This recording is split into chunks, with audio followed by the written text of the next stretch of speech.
All right. Who is God? Who am I? Lost and Found, part 2. Okay. So just as a reminder, where we left off last week, we looked at the parable of the lost sheep at the beginning of Luke 15. And Jesus compared the tax collectors and sinners with the Pharisees. The tax collectors and sinners, they were the rejected ones. They were told they were not good enough. And the Pharisees were the self-righteous one. They were the ones who thought that they were good enough for God. And they were the ones who thought that they had achieved God's standards. And Jesus in the parable made it clear that one lost sheep, that's the tax collectors and sinners. And when that one sheep is found again, he rejoices. And he celebrates and he throws a party. And he is very happy to find that one lost sheep again. The 99 tax collectors and the 99 Pharisees, he leaves them. And he says, until you acknowledge that you are lost, until you acknowledge that you need salvation, that you need forgiveness, Jesus saying that you need me, until then, I don't rejoice over you. And I just let you do your thing. But of course, his desire is that eventually they will acknowledge their sinfulness as well. They will acknowledge as well that they need salvation. And eventually, they will also allow themselves to be found just like the lost sheep. And the application was not, am I a Pharisee or am I a tax collector? But where in my heart can I find the Pharisee? Where in my heart am I self-righteous? Where in my heart do I feel good enough for God? Where in my heart do I feel better than others? I'm start looking down on people. Where in my heart do I feel like I deserve something good from God because of what I have done? That's the Pharisee in us. And we know that God leaves us alone in those aspects of our lives until we return to them again, until we return them to Him again. And then the second question, where in my heart can I find the tax collector and the sinner? That feeling of, I'm not good enough. I need help. I need forgiveness. I can't make it by myself. And that aspect we know. God rejoices when we acknowledge that. And God strengthens us and helps us and does whatever it takes so that we are restored in that area of our lives as well. Verse 7, I say unto you that likewise joy shall be in heaven over one sinner that repents, more than over 99 just persons who need no repentance. That was really the summary, and that was really what we need to focus on. The self-righteousness in us, God doesn't like it, He doesn't rejoice over it. But the parts where we acknowledge our need for Jesus, that's where He rejoices and restores us. Now today, we'll look at the third parable. We'll skip over the parable of the lost coin.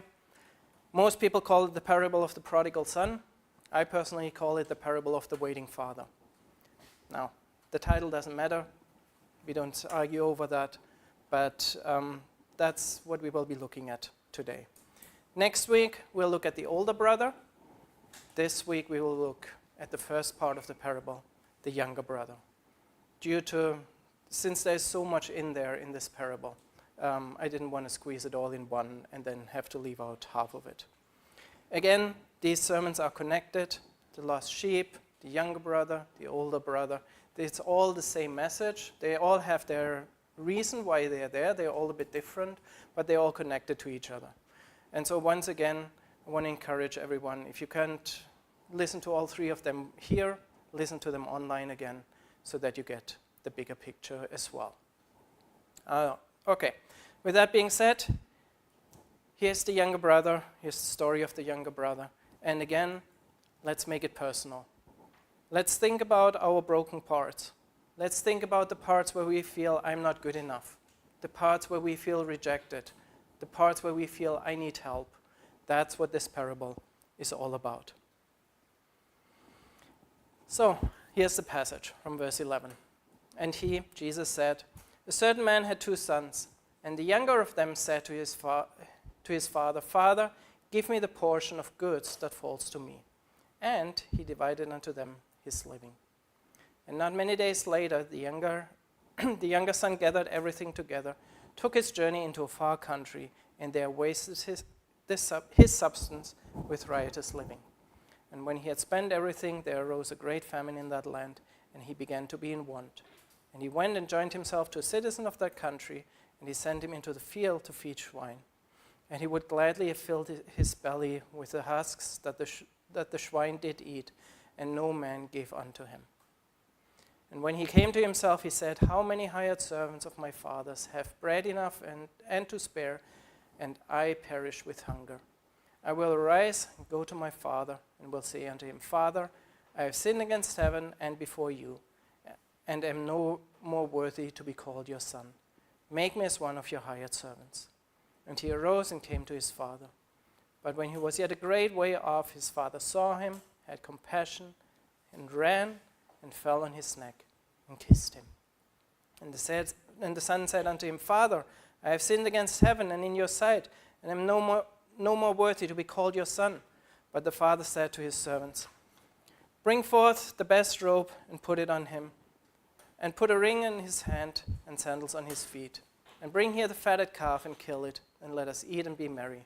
For this my son was dead, and is alive again. He was lost, and is found. And they began to be merry. So this is where we'll stop today. The rest of the parable we'll then cover next week, because it has a very different focus. So let's go through it. Verses 11 and 12. And he said, A certain man had 2 sons, and the younger of them said to his father, Father, give me the portion of goods that falls to me. And he divided unto them his living. We often read over this not really thinking about it, and kind of want to go into the meat of the matter, and then later, okay, his far country experience, and when he is restored in everything. But let's stop here for a moment. Why would the younger son ask for his inheritance? Why would any person ask his parents for his inheritance while the parent is still alive?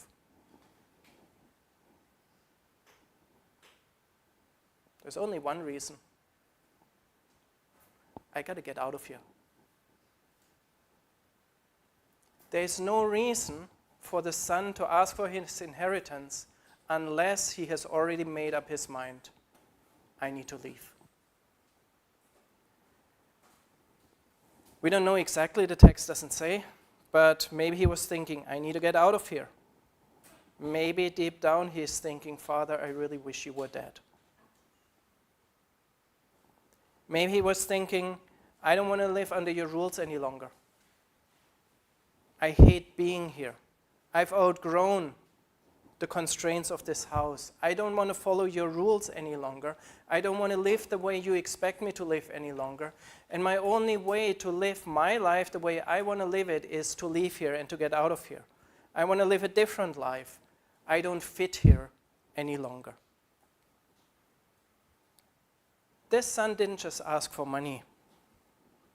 This was a direct insult to his father. This was a way of saying, Father, I don't want to have anything to do with you ever again. Now, what would any normal father do at this point? I mean, remember, this father is a representation of God. So the response says something about God. Any normal father would be like, are you crazy? I'm not going to give you your money. You're going to waste it anyways. And you've just insulted me with this request. So why would I give you this money? Nope, no way. You're going to stay here. You're not going to get any money. And I'm going to smack you. And I'm going to do whatever it takes that you understand how inappropriate your request was. Any normal father would react with this kind of response and would say like, no, I have to brainwash you now because obviously the way you are thinking is totally wrong and I got to do something to set your mind straight again. But not this father. The son asks for something completely inappropriate, something deeply offensive.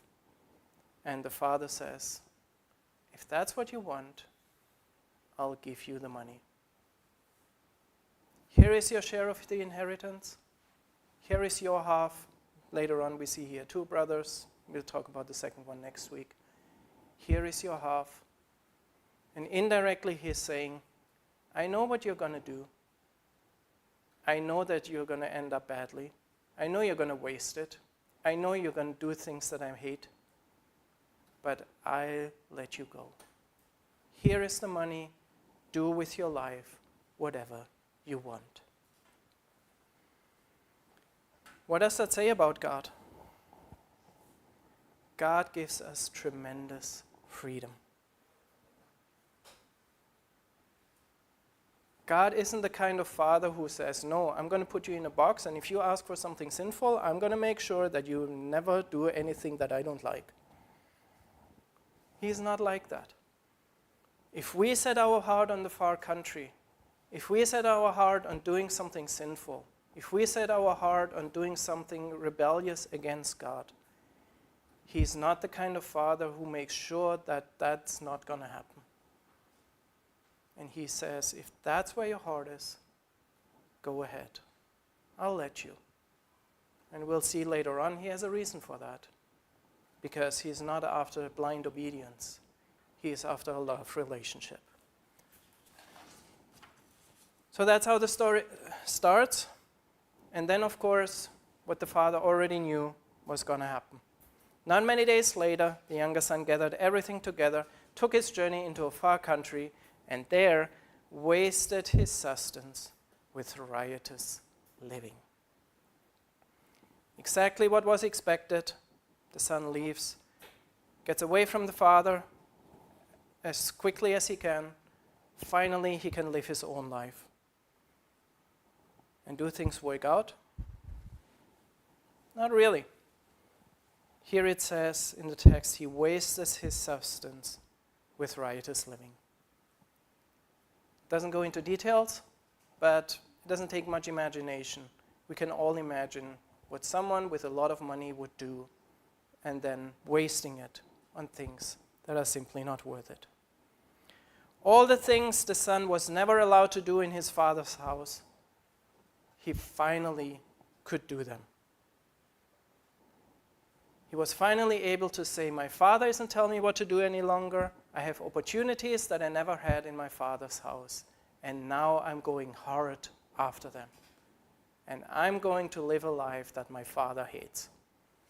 But I need to have all these experiences that I could never have. That I dreamed of my whole life, but I could never have in my father's house. Now, any person looking at this young man from the outside would only come to one conclusion. This is dumb. You're just wasting the money. It's just irresponsible what you are doing, and it's just stupid. From the outside, anybody with an objective view looking at the son's lifestyle would say, you should not do this. But the son does it anyways. And he doesn't see anything wrong with it. We don't know exactly what's going on in him. Maybe he felt like he was in a golden cave when he was living with the father. Maybe he hated his father so much. Maybe there were a lot of negative emotions is wrong. There are no negative emotions. But maybe there are a lot of emotions that are kind of clouding his judgment of what he's doing. Whatever it is, he's just really angry and really wild and really just doesn't see objectively that what he's doing makes no sense.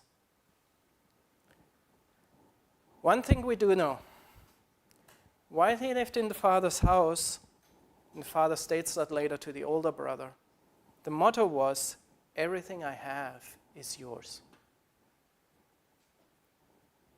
This son did not understand that resources are limited.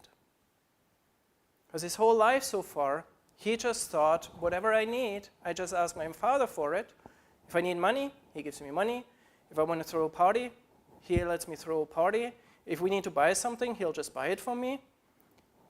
The father's motto was, everything I have is yours. And from the whole story, and if you look at it from a bigger biblical perspective, obviously, this father had resources that we can only dream of.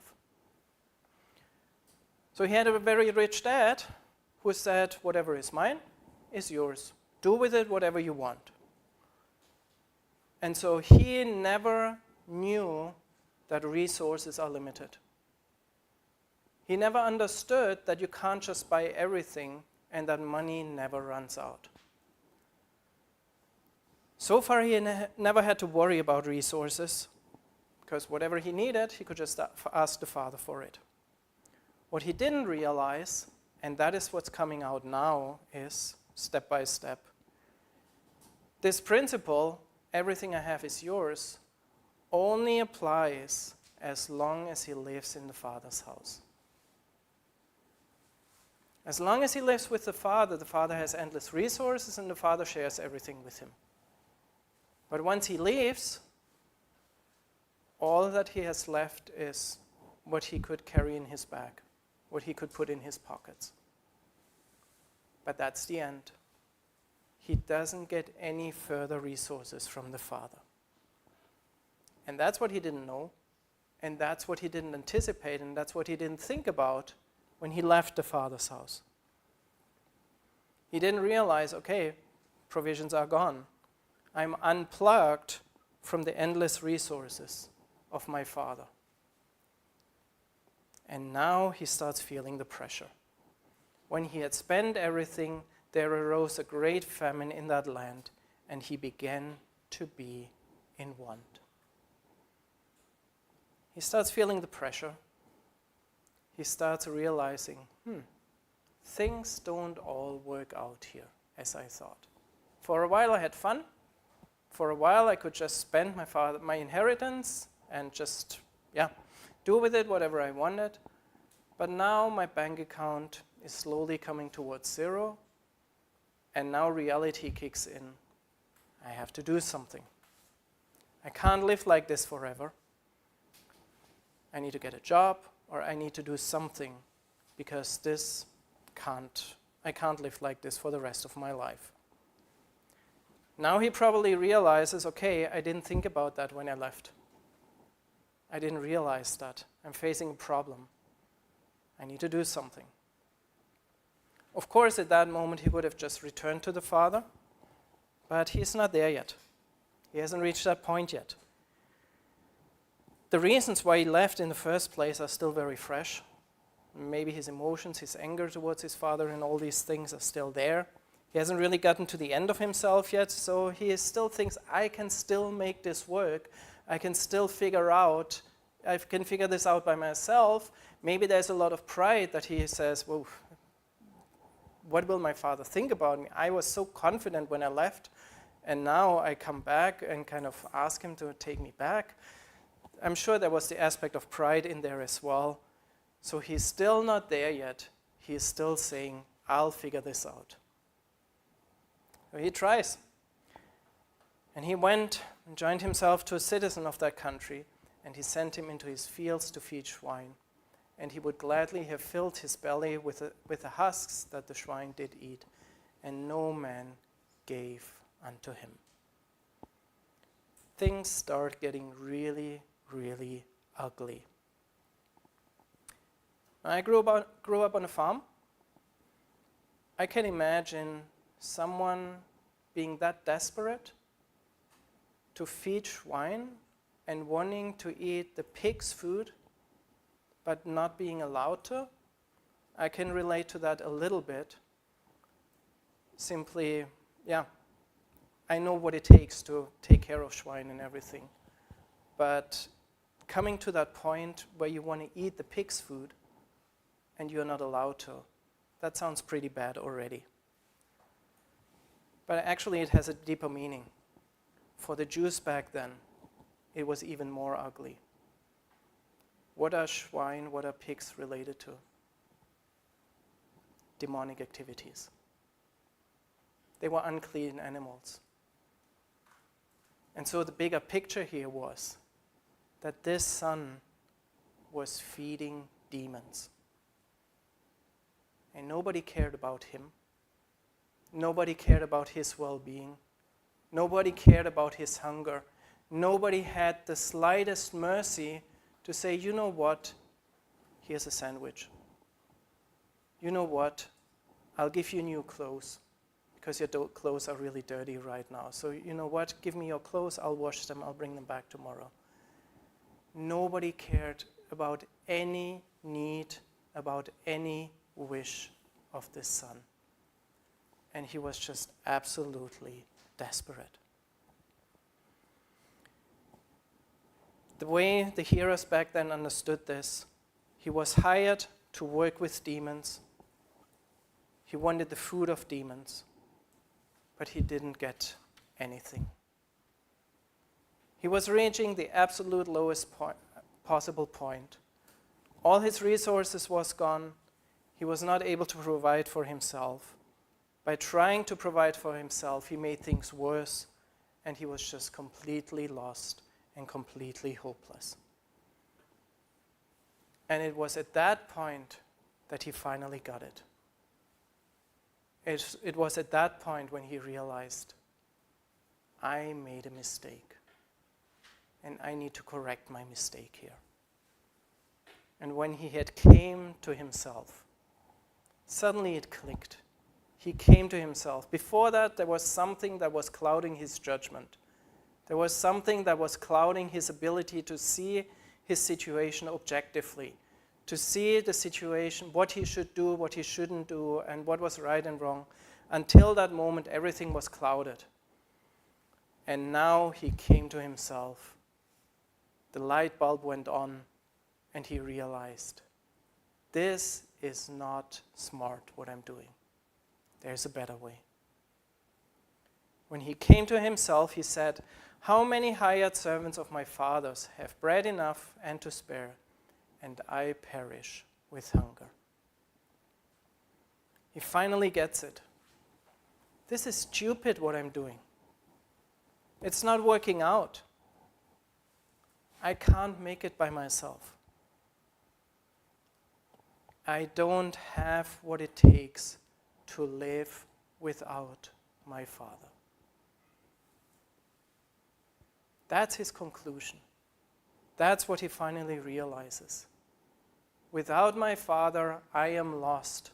The world will always take from me. The world will always use me. The world will always empty me. And without my Father, I simply don't have what it takes to overcome this world and to succeed in this world. I need help. I need my Father. But notice something. He's not talking about him being a son. He's comparing himself now to the servants. And he's saying, the servants in my Father's house, they are better off than me. They have enough food. They have a place to live. They don't have to do this horrible job that I'm doing right now. And he realizes maybe life in my Father's house wasn't so bad after all. Being a servant in my Father's house is better than being a son out here in the world. Maybe I made a mistake. Verse 18, I will arise and go to my father, and will say unto him, Father, I have sinned against heaven and before you, and am no more worthy to be called your son.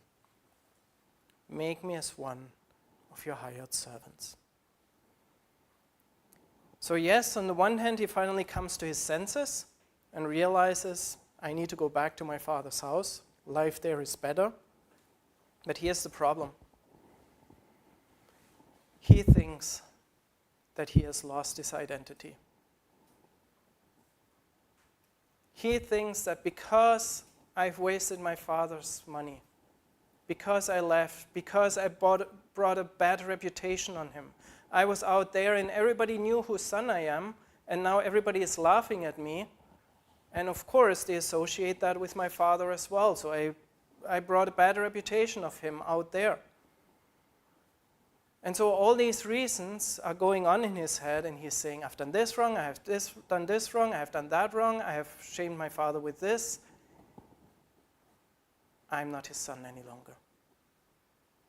he probably disowned me by now. He probably now said, yeah, he was my son, but no longer. I don't want to have anything to do with him anymore. So, what is he coming up with? What is his solution? I need to earn my way back into the house. I've done something really stupid. I've wasted my father's livelihood. I've done wrong. I need to earn it back. Let's say he got 10 million. I don't know. Let's just use a number in today's terms. Let's say he got 10 million euro or something like that, wasted it. In his mind, he was thinking, I need to now serve and work for my father to earn these 10 million back. I'm going to work hard. I'm going to do a lot of things. I'm going to do whatever it takes. I'm going to make money, and I'm going to repay my father 1 euro after the other, until one day I have reached those 10 million, and then I can say, you know what? I wasted 10 million. Now I earned 10 million. Now we are good. Now I can be your son again. That was his mindset. That's what he was thinking. And that's why he was saying, okay, my sonship, I've lost it. But maybe you accept me as a servant. And if you do, then I'm going to work hard until I pay it all back. Let's tie that back into our series. What happened to him? His self-image got messed up. The way he saw himself was no longer in line with the way the Father saw him. His self-image was completely messed up while he was out there. While he was in the Father's house, he heard all the voices from the Father. He heard, I love you, you're my son, you're accepted, you're loved, all these things. But once he left, he heard those other voices. He heard the voices saying, you're not good enough. Your father has rejected you. Your actions have disqualified you from being a son. All these things. So once he left the Father's house, he heard all those demonic voices as well. Those voices of rejection, those voices of hatred, those voices of not being good enough, all those things. And the longer he was out there, the more he believed those voices. And it was enough for him that by the time he made up his mind and to say, I'm going back to my father, that he believed those voices more than the voice of his father. And he said, if everyone out there tells me that my father has rejected me, then he must have rejected me. If everybody out there says that I'm not good enough, then my father must think I'm not good enough either. If everybody out there says I've brought shame on my father and my father hates me now because of this, then my father must hate me. All those voices that he heard out there, all the lies that he heard out there have done something to him. And that's why he came to the conclusion. If I go back, I need to work. I need to earn my way back into my father's house because he doesn't accept me any longer. Now notice what the father doesn't do until this point in the story. The father doesn't come after him. The father doesn't bail him out. Father doesn't go to the pig's pen and say, hey, look, son, look what you've done. Don't you think that it's better for you to come back? A stage earlier when he was in the riotous living, the father didn't come after him and say, are you happy now? This doesn't fulfill you. You should come back now. The father doesn't do that. The father, not only in the beginning, he gives him the money so that he can leave in the first place, he actually allows him to stay out there, and he doesn't go after him. He's waiting for the son to return by himself.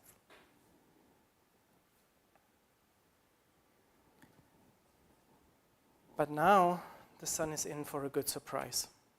Verse 20, and he arose and came to his father. But when he was yet a great way off, his father saw him and had compassion, and ran and fell on his neck and kissed him. Now look at the father. The father saw him when the son was still a long way off. Did the father ever forget the son? Did the father ever say, I don't want you back? The father allowed him to go, but he had one wish. One day, please come back. I'm here and I'm waiting for you and I'm looking for you and I'm running around my estate. I'm looking down that street. Is my son coming back today? I'm looking down that street. Is he on his way here? I'm looking that way. Maybe he's coming that way back to the house. The father this whole time was just longing and saying, all I want is that you come back to me. I don't hate you. I'm not angry with you. I'm not going to reject you. I long for you. Please come back.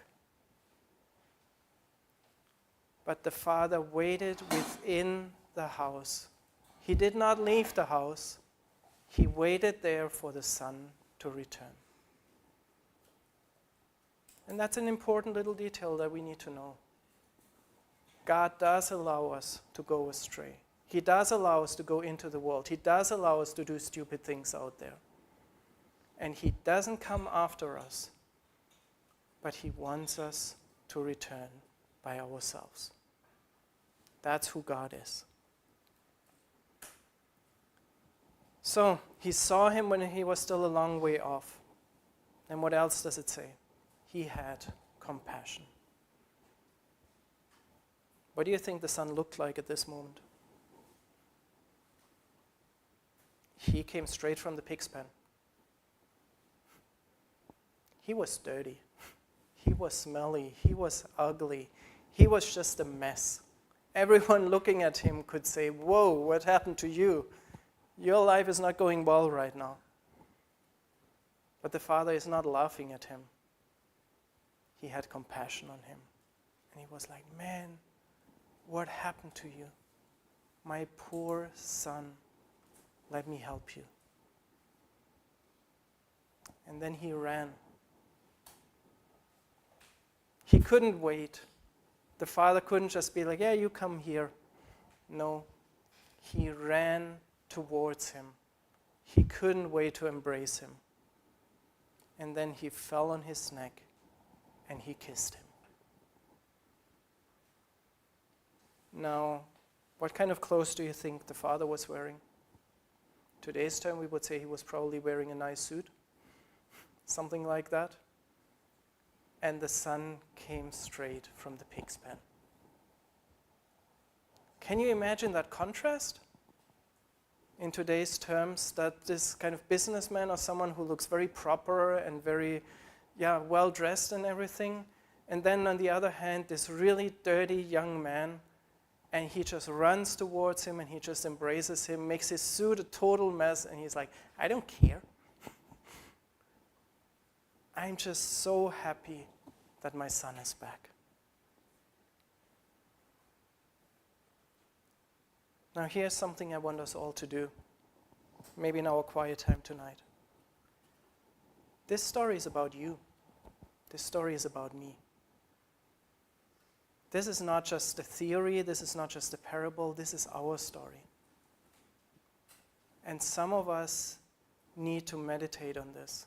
And some of us need to pray over this. And some of us need to go to God and say, God, show me again that I'm that son. Show me how much you love me. Show me how much you have compassion on me. Show me again how much you long for me to be in your presence. And to have this kind of encounter with God. This kind of encounter with the Holy Spirit. This kind of experience where we just go to God and say, this is me, I'm this son, embrace me again the way that you embraced this son.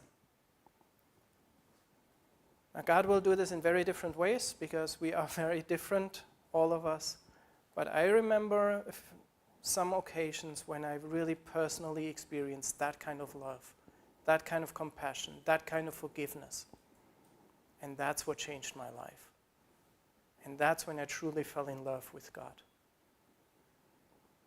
In the beginning of my Christian walk, I was a Christian in my head. I believed all these things, but it didn't change my life because it was just head knowledge. And it was when God made these things personal. When God showed me that this is not just a story, but this is how he sees me. And when I personally experienced the love of the Holy Spirit, that's when my life changed. That's when my life was turned around. This is the love that God has for you and for me. And this is what he does every single time when we bring our brokenness to him and when we say, God, I messed up. I did things by myself. I did things in my own strength. I sinned against you. I enjoyed sin and it didn't give me anything and I feel like this guy in the pig's pen. God, I want to return to you. Every single time, God responds with these kinds of emotions. And he will make them real and he will make them personal and he will share these emotions with us if we ask him for it.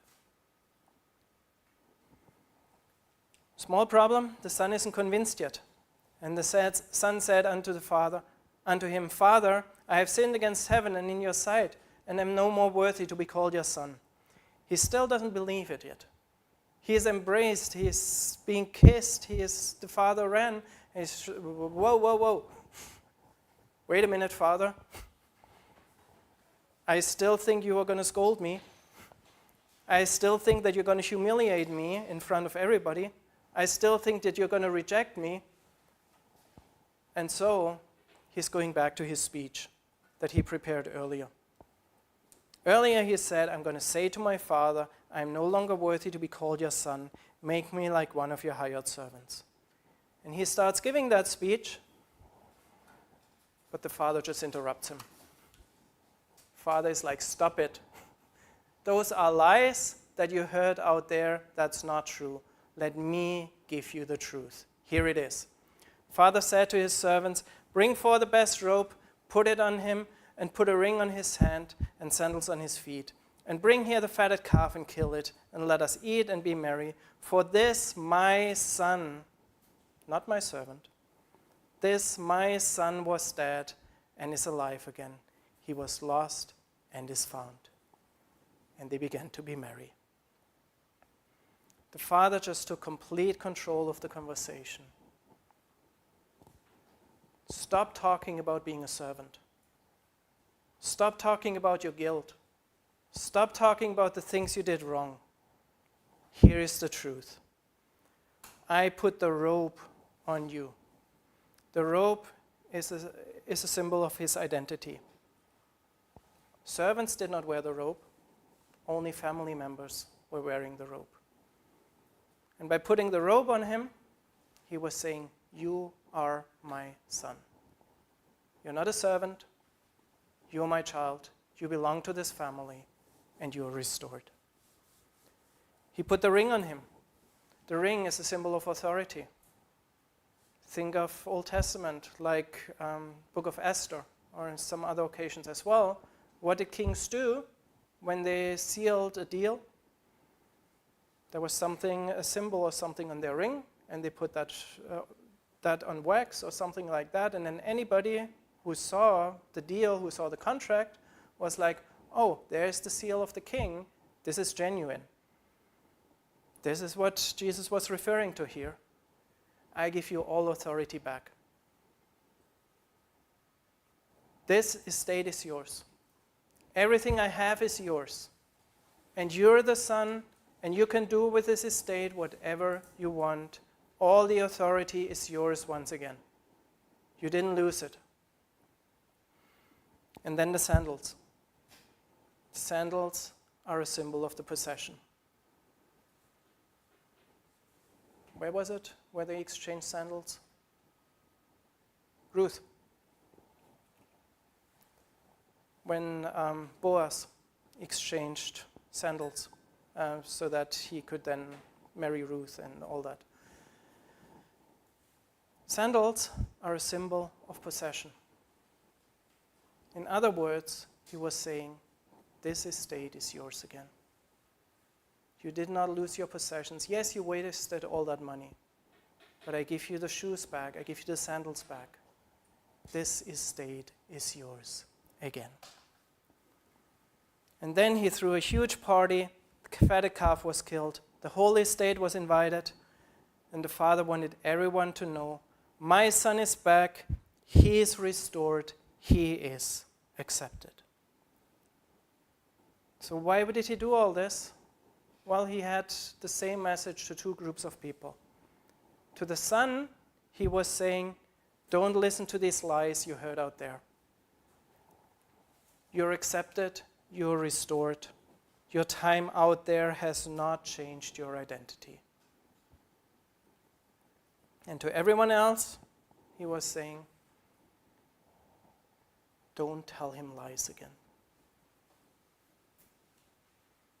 Don't come back tomorrow and say, son, I'm not sure if your father still loves you.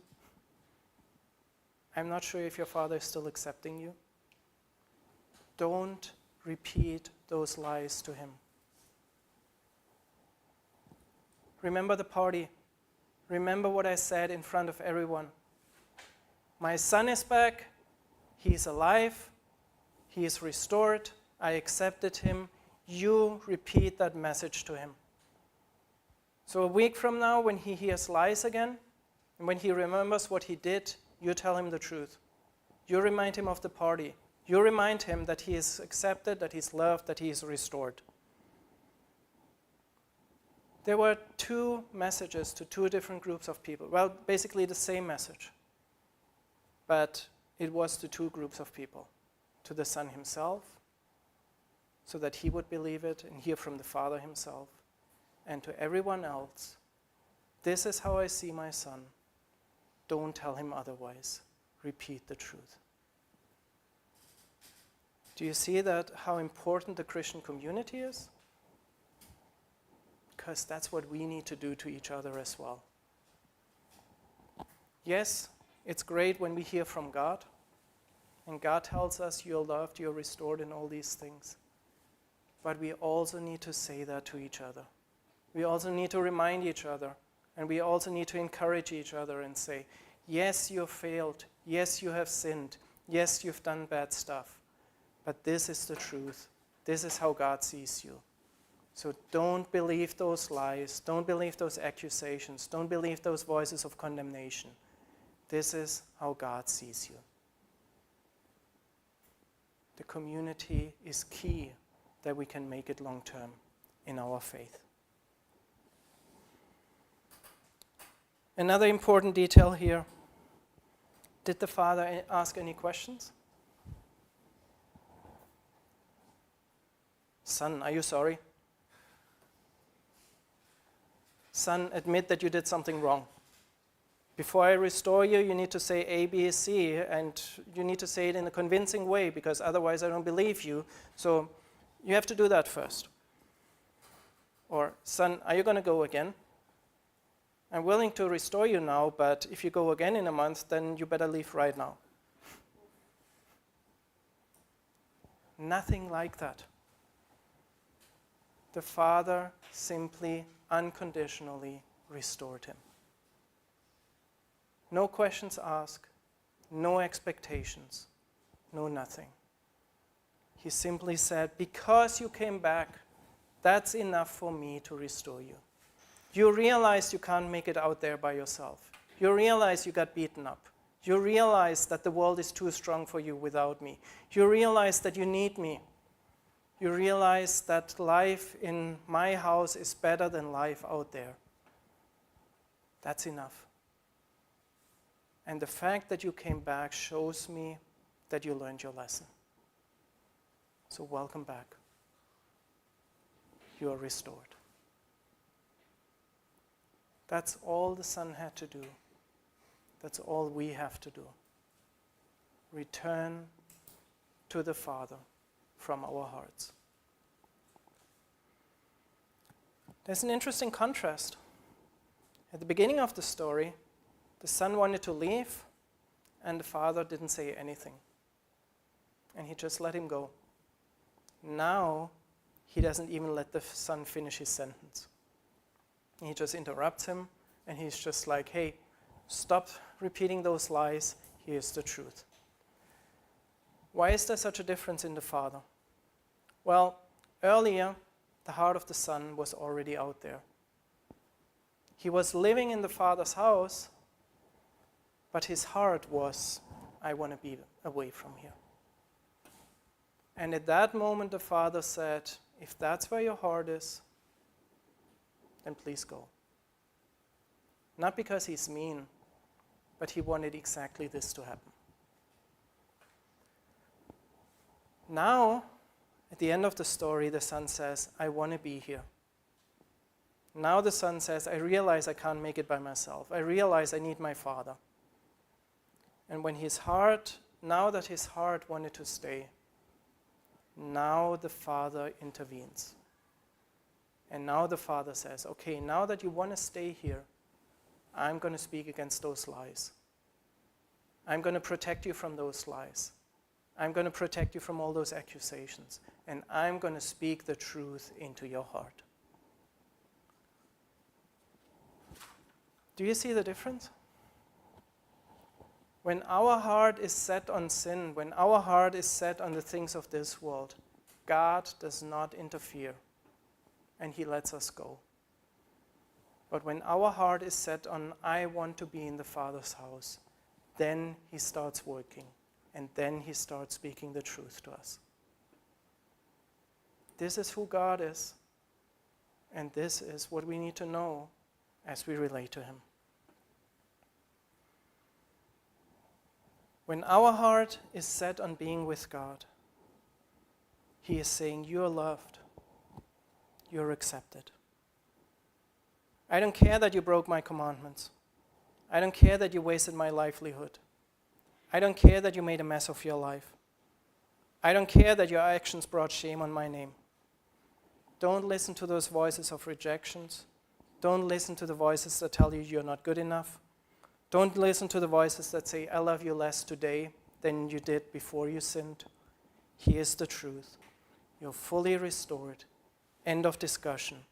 And do not allow anyone else to tell you anything else. And if they do, I'll remind you of the truth once again. It's an interesting contrast, how the Father changed, how he dealt with the Son at the beginning of the story versus at the end of the story. But in the bigger picture, it makes sense. When we set our hearts against God, he leaves us alone, like he left the 99 sheep alone. He allows us to go out there and get beaten up. But when we return to him, he does everything possible to remind us of who we truly are and how much he loves us. Which leads us to the last question for today then. Why did the Father allow this all to happen? He could have protected the Son. He could have not let him leave. He could have just said, I don't give you the money. You're stuck. You can leave if you want to, but no money. No, bad luck for you. He could have reasoned with him why he shouldn't leave. He could have done all kinds of things to prevent the Son from going. But he still did it. Well, I think this was all about the hard attitude of the Son. Reasoning with the Son, trying to imprison him, or that's how it would have felt for the Son, trying to just prevent the Son from leaving and all these things. He would have gotten an outward obedience from the Son, and the Son would have stayed in the Father's house, but his heart would still have been out there. His heart would never have changed as long as he would have been forced to stay. But what happened to his heart after he came back? He loved the Father. He was thankful. He wanted to stay in the Father's house, and he knew that it was better to stay in the house than to be anywhere else. That was the Father's aim from the beginning, and that's why he let him go. Because he knew your heart is not going to change unless you get beaten up out there first. So what's the Father's focus? Is it obedience? Is it money? Is it reputation? None of that. There's only one thing the Father was after: a love relationship with his Son. He wanted his Son to choose to love his Father. He didn't care that the Son felt discomfort out there for a time. He didn't care about the money he lost, the reputation, the bad stuff the Son did while he was out there. The Father only cared: I want you to choose to live with me. Not to be forced to live with me, but I want you to choose to live with me. I want you to choose to love me. I want you to choose to stay in my house, even though you have the option to leave. And that was all that the Father was after. And in light of that aspect, the story starts making sense. In the beginning of the story, the Son hated his Father and said, I need to get out of here. Now there was a love relationship. Now there was gratitude. Now there was appreciation of the Father. And now there was a dependence of the Son to say, Father, I can't make it without you. That's what this parable is all about. That's what God is all about. And that's what he wants to do in your life, in my life as well.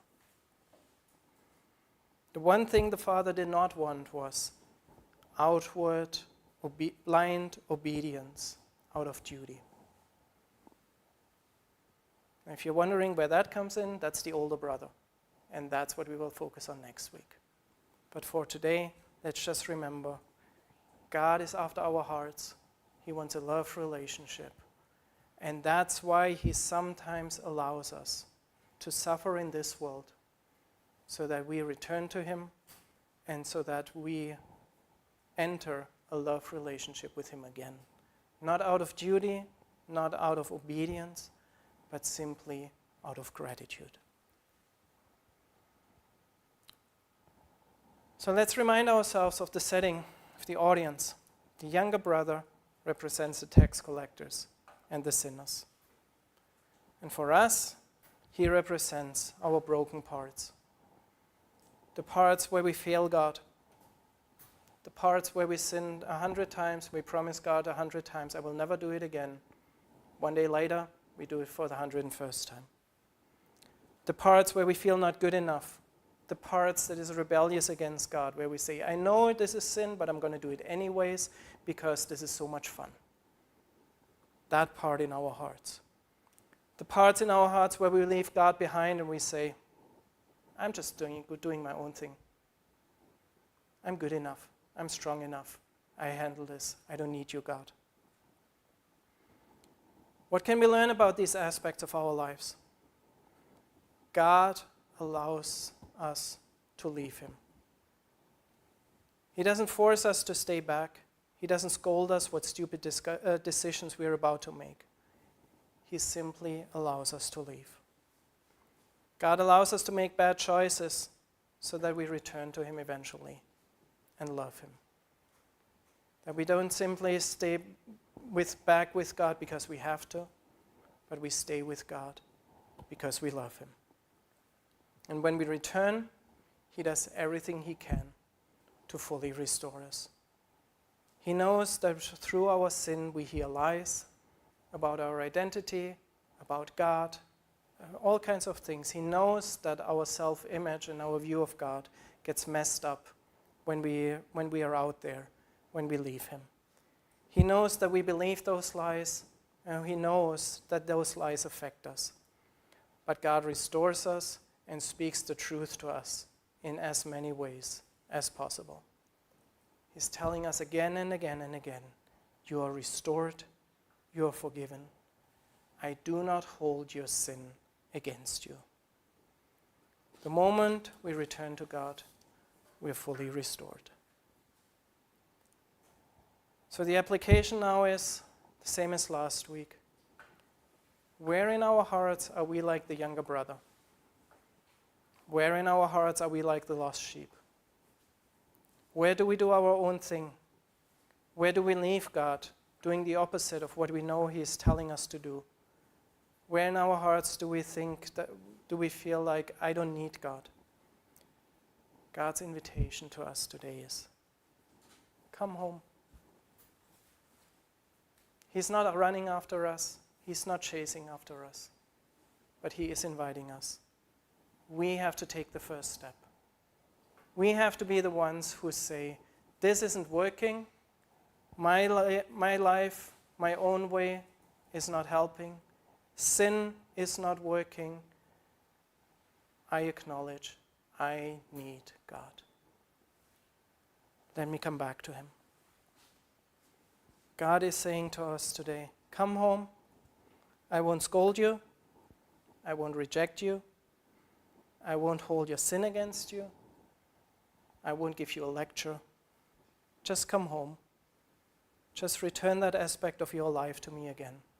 Just give me control over that aspect of your life once again.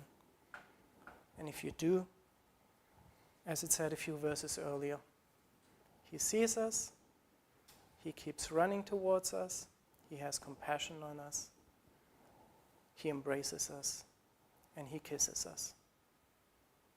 He will express His love to us and His restoration as only He can. May we pray. God, what an amazing story you're telling us here. What amazing things we can learn about who we are and about how you see us. Thank you for this love. Thank you for this restoration. Thank you, Lord, that you don't hold our sin against us when we bring our sin to you. So thank you for this love. Thank you, Jesus, that you paid the price so that we can already be fully restored today. Give us the courage today. Give us the faith today. Whatever it takes, whatever we need to bring our broken parts to you. Any lies we believe about not being good enough, about being rejected, about you not accepting us, whatever there might be in our hearts. Help us today to give back those aspects of our lives to you and allow you to speak the truth into us again. Lord, speak to us. Wherever we are today, whatever we need today, speak the truth into our lives for the glory of your name. Amen. As usual, take a few moments and just hear what God wants to say to us personally.